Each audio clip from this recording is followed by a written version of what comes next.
کہ بشیر صاحب، اصل سوال اب یہ ہے آج کل کہ عمران خان کے خلاف جو ایک توقع تھی کہ کیسز کم ہوں گے یا وہ باہر کی طرف اڈیالہ جیل کے گیٹ کی طرف اب آ رہے ہیں،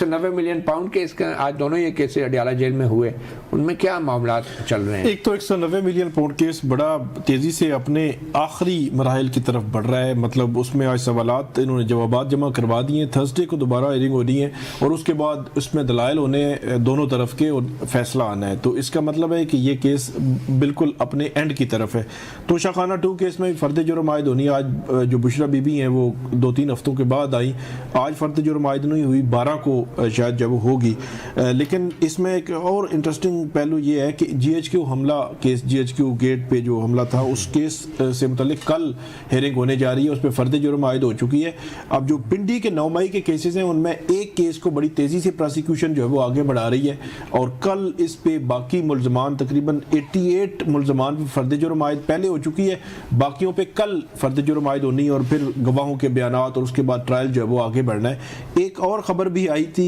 کہ اب اس میں دیکھنا یہ ہے کہ ہوتا کیا ہے کہ شاید فیڈرل کیبنٹ کوئی نئے کیس کی تیاری کر رہی ہے اور نئے کیس کی منظوری اور بغاوت اور اس طرح کا کوئی کیس ہم سن رہے ہیں، اب آئے گی تفصیلات تو پھر جو ہے اس پہ بات ہوگی۔ تو اس وقت عمران خان صاحب پہ 188 کیسز ہیں آلریڈی، تو اگر مزید بنیں گے تو اس میں پھر جو ہے وہ ڈبل سینچری کی طرف معاملات چلے جائیں گے۔ اس کا مطلب ہے کہ عمران خان کے مقدمات میں بھی ایکسٹینشن ہوتی جا رہی ہے بالکل، کسی ریلیف کا، کوئی فوری ریلیف کا ابھی فی الحال تو کوئی ریلیف کا چانس نظر نہیں آ رہا۔ اچھا، اب دوسرے جو معاملات ہیں جس میں پی ٹی آئی کے کارکن جو کہ فوجی حکام کی تحویل میں ہیں اور فوجی عدالتوں میں ان کا کیس چل رہا ہے، آج سپریم کورٹ میں بھی یہ فیصلہ ہوا ہے کہ روزانہ کی بنیاد پہ اب ان کی اپیل وہ سنا جائے گا کیس، کیونکہ سپریم کورٹ نے کہا تھا کہ فوجی عدالتوں میں سیویلین کا ٹرائل نہیں ہو سکتا اور اس فیصلے کے خلاف اب اپیل جو ہے اس کا فیصلہ ہونا ہے، تو آئینی بینچ نے معاملہ کل تک لے کر گیا ہے۔ تو آپ کو کیا لگتا ہے کہ آئینی بینچ کس طرف معاملے کو لے کے جا رہا ہے؟ کیا فوجی عدالتوں میں سیویلین کے ٹرائل کی سپریم کورٹ اجازت دے دے گی یا نہیں؟ ابھی فیصلہ کیا ہوگا کچھ کہہ نہیں سکتے۔ سپریم کورٹ پہلے تو جو سیویلینز کے ٹرائل ہے اس کو غیر آئینی قرار دے چکی ہے، اب اس کے فیصلے کے خلاف اپیل ہے جو ابھی آئینی بینچ سن رہا ہے، لیکن میرا یہ خیال ہے کہ اگر سپریم کورٹ کی جانب سے اس قسم کا فیصلہ آتا ہے کہ سیویلینز کے ٹرائل ملٹری کورٹس میں ہو سکتے ہیں